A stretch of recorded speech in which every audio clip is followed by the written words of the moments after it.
Well, St. Bernadette's school is part of St. Isidore's Parish, which is in the largest city on La Gonave.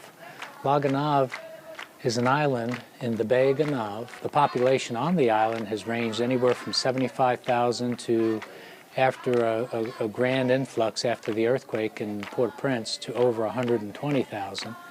I think it's stabilized somewhere between 75 and 90,000 at this point. La Gonave, as an island community, is in many ways isolated from the mainland of Haiti. We have heard Haitians refer to La Gonave as the Haiti of Haiti. In other words, it's extreme poverty here, in contrast to poverty on the mainland. Makes the need here that much greater. We find the people, however, do not lack the industry or the desire to better their situation. It's just that there's very little resource here, very little resource that would enable them to have jobs.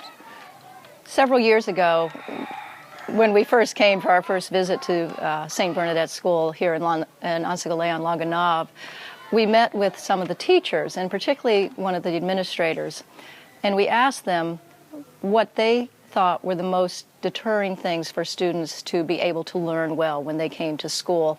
And they very quickly identified two very specific things. The first was that many of the children live in the mountains and in the country, and therefore they are not living with their families when they're here in Anse-a-Galets going to school. But the second was the one that struck us the most, and that was that the children were not eating. They were coming to school without having eaten, and they could not stay awake. They were falling asleep in class, and many of them at the time had not eaten the day before. It wasn't our initial intention, but after we became introduced to St. Bernadette's, we found ourselves very focused on the school. The primary reason being there's 1,000 students here. If we could focus on this one school, we had the ability to possibly impact the lives of 1,000 young people. When I first arrived in La Gonave, I discovered very much misery. The people count on farming and sometimes fishing to survive. Sometimes they cut a lot of trees to make charcoal to sell for cooking fuel. So we can imagine what kind of consequences that has on the environment. When there is no rain, they have no gardens, and people know there is big misery coming. When we tried to restart the food program, people were very happy. It's such a good idea. Even before they get to school, the children can see the smoke coming from the school kitchen, and they get excited because they know they'll be fed today. When they do not have food, it is harder for them to study. When there is lunch served at St. Bernadette's, it's generally rice and beans, sometimes with a little meat sauce on it. It's made by cooks that are hired by the school. Right here in this courtyard, there's a small kitchen, and they cook the rice and beans on charcoal grills. We have witnessed the children being fed on numerous visits.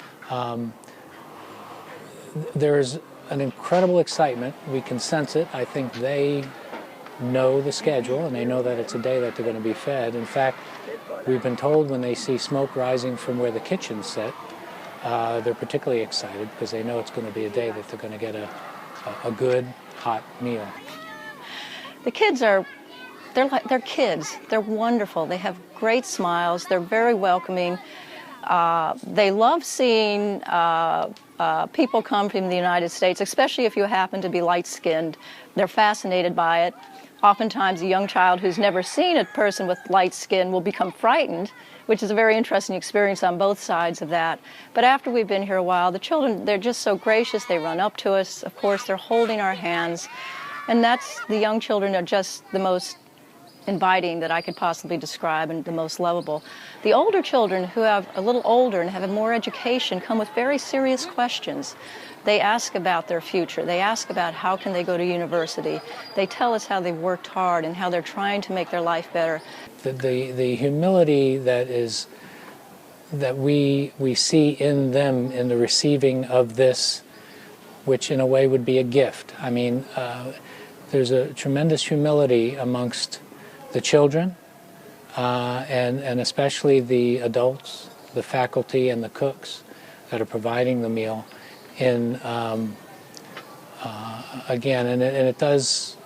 it's an amazing thing to witness and to stand beside, because we sometimes, I think, get lost and, we want to cure all the problem. We know that we can only do so much, and it's made us understand and realize that every little bit does count. It's a very profound and moving thing to come from a country to a country where the provision of a basic meal is considered to be something of a luxury. It's hard to put into words what it means to try to provide food. It's a basic need to children that are so beautiful and have no choice about where their next meal will come from, to families who love their children and try so hard to provide but have no opportunity to do that.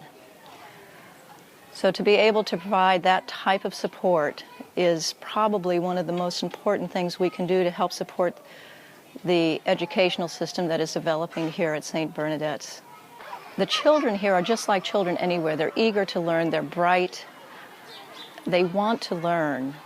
They can be the leaders of their country in the future. If they are not educated, they will always be at the disposal of corrupt governments and people who are willing to take advantage of them. The more educated they can become, the more they can have a voice and a strong voice in the development of their own country. I think in supporting this program to provide food where otherwise there would be no food, I think that's the thing you need to think about. It just won't be there for them. It won't be there. That need will not be fulfilled. They will do what they've done in the past to survive. But in giving to this program, you are going to relieve an incredible amount of anxiety, an incredible amount of pain when people, particularly parents, can't do what they think they need and are bound to do for their children. So I think any little bit that you can offer to us providing this program on a continuous basis. Many things may change in Haiti, and hopefully things will improve so that they will not need this type of support. But the people of Haiti, for us, have become our neighbors. They just live a little further away than next door. And so I think that's the things to consider. And there's nothing too small that would help. And if you give to a level that you never thought you could give, would be wonderfully witnessed. And we would witness it for you, or we would invite you to come down on one of our trips to witness it yourself.